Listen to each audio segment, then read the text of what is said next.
So we're gearing up for Alex Ovechkin coming to the Garden for the final time this season, and possibly for the final time not being the all-time leader in goals in National Hockey League history, which, by the way, before we get to the next topic of discussion, do we think he's going to get to 1,000 goals? Why not?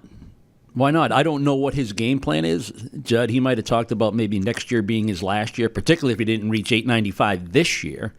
You know he's coming back for that. But does he want to play beyond 40, 41, 42? Because if he does, that's within reach for him. I mean, that's how talented. He's playing with such a youthfulness right now. When you take a look at this Washington team, it's not Backstrom and Oshie anymore. He's playing with different players. He's playing with young guys that are excited about playing in the NHL, that are playing quality hockey. They're good down the middle. They're a good rush team.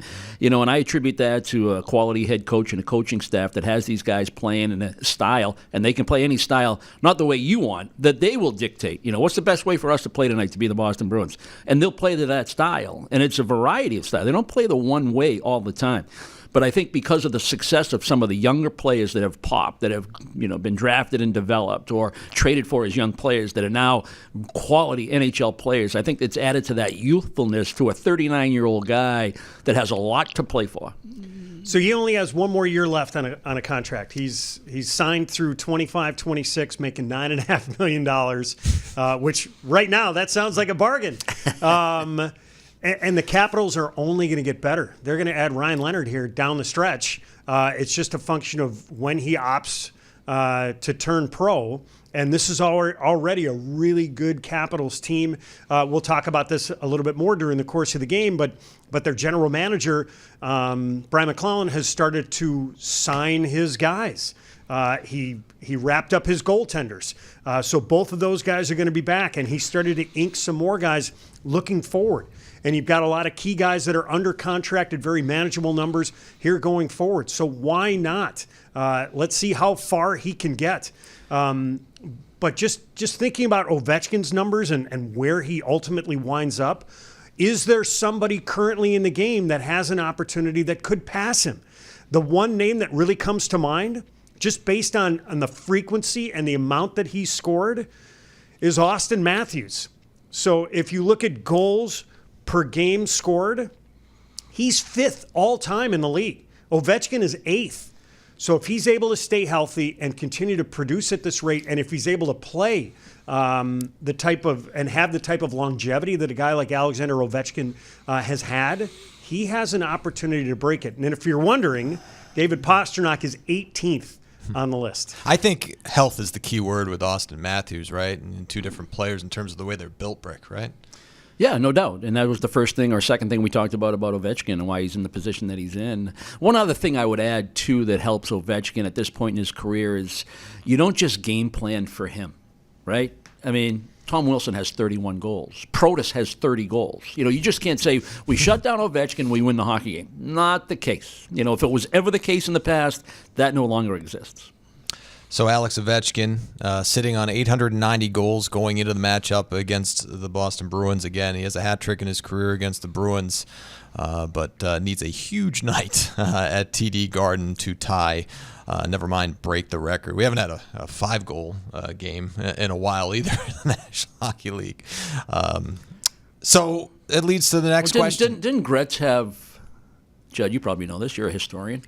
Didn't he have 45 goals going into the 39th game and score 5 to score 50 and 39? Oh, I'm trying to remember. I do remember it was against the Philadelphia Flyers, if memory. I think you're right. And I think the last one was an empty netter, I believe. And the highlight that I remember is the Flyers wearing the Cooperalls.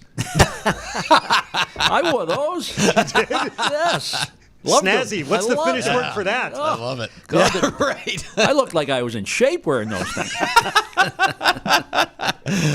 So Judd alluded to it earlier in terms of looking at somebody who could possibly, potentially, maybe break the record someday.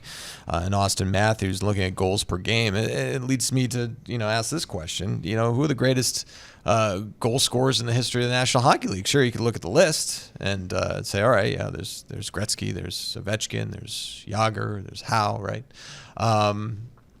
But, that probably goes beyond that. And, Brick, you would have a much better handle on that because you played with some pretty unbelievable goal scorers in your career. So if you were to give a top 5, Brick, Yeah, well, I mean, just from my generation alone, I mean, you go Gretzky, obviously, Lemieux, Brett Hull. Those 3 right there, right off the top, for me, did I love the flash of a Ricky Middleton? Absolutely. Guys that scored goals that were very memorable because of the individual talent that they had.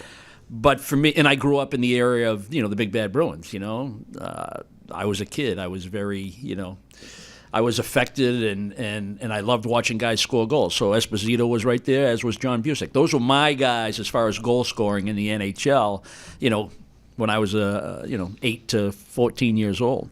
But for me, and I played against this guy, and I played in the same division, so I saw him frequently, it was Mike Bossy. I thought he was the most gifted, natural goal scorer.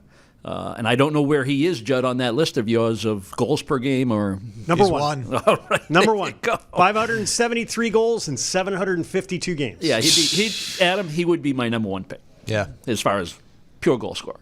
And right behind him, I think the other name that would come to mind, because I love that list, Brick, is Mario Lemieux. And this was a guy who was severely hampered. You want to talk about injuries. Yeah. He didn't play 1,000 games. He played just over 900 games. He had 690 goals. He had some serious back problems. Cancer. Yes. But I remember guys telling the story because of the back problems. They would have to actually tie his skates because he couldn't bend down to do it. And then he would still go out and play, score a couple. Come on, we got a half a dozen of those guys on the alumni team. I can't believe you talk about Reggie Lemelin like that. Johnny Carter was my first pick. Oh, okay. The other name, if you're just looking at all-time goal scorers, and if you want to include, obviously the Bruins like Phil Esposito, Cam Neely comes to mind. Of course. Cam with 395 goals, and he played 726 games. Pavel Bure. Yeah. This was a guy who played just over 700 games, but he had 437 goals. He was electrifying when he played and when he was right. But he didn't have the type of longevity that some of the other guys that we're talking about. Lemieux played over 200 more games than he did. The other thing that I just kind of looked at on the list, David Pastrnak is 18th. So Cam Neely's 15th on the list, all-time goals per game scored. David Pastrnak is 18th. He's in front of Connor McDavid. He's in front of Leon Draisaitl, which is a pretty impressive number. So of the current guys that are still playing, it's Matthews, Ovechkin, Pastrnak as 1, 2, 3. And looking at David Pasternak's numbers, and again, since we're talking about Cam Neely, he's only 12 away from Cam Neely. In terms of the all-time goal list in Bruins history. Yeah, when you were talking about Ovechkin and his physical play, Judd, earlier in the program, yeah, Cam's name is right there along, the way he was dominant physically, especially in the old Garden when it was tight quarters, so it was hit or be hit, and he was the hitter most nights, and to be able to score 50 and 44, that's pretty impressive stuff. But again, availability, right, durability. Unfortunately for Cam, didn't go that way for him. Otherwise, it's amazing where he would have ended up in terms of total goals. But, goal scores, I think about the different teams that I played for. At the end of my career, I was playing with Winnipeg. Teemu Selanne was dynamic. What a goal scorer. He could be in full flight in 2.5 strides, like 2.5 strides, and you couldn't catch the guy. And he was a bigger guy than you realized. But he could shoot the puck. He was a talent. Loved watching him play. Keith Tkachuk was on that team. And, I'm just talking about guys that scored at least 500 goals in their career. I played with Patty Verbeek in New Jersey. You talk about a guy that scored goals. You talk about playing between the dots at his size. It's just incredible.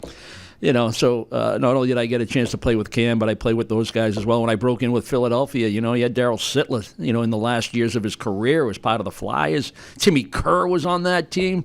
I think he still holds the record for most power play goals in one season, to give you an idea of what the damage he could do in front of the net if he had stayed healthy. So, when you play long enough and you play with a number of different teams, obviously I play with Mario down in Pittsburgh as well. So saw some great goal scorers firsthand, played against them, played with them, and it's just amazing to watch them at ice level and their ability to score goals. Timmy Kerr, 1986, 34 power play goals in 76 games. That's pretty good. He was an immovable object in front of the net. Yeah, Teemu Selanne, by the way, you mentioned him. He and Alex McGillney are the last players to score 70 goals in the National Hockey League. Both had 76 the same year. Yeah, and we were talking about that with Austin Matthews, right? And couldn't quite get there.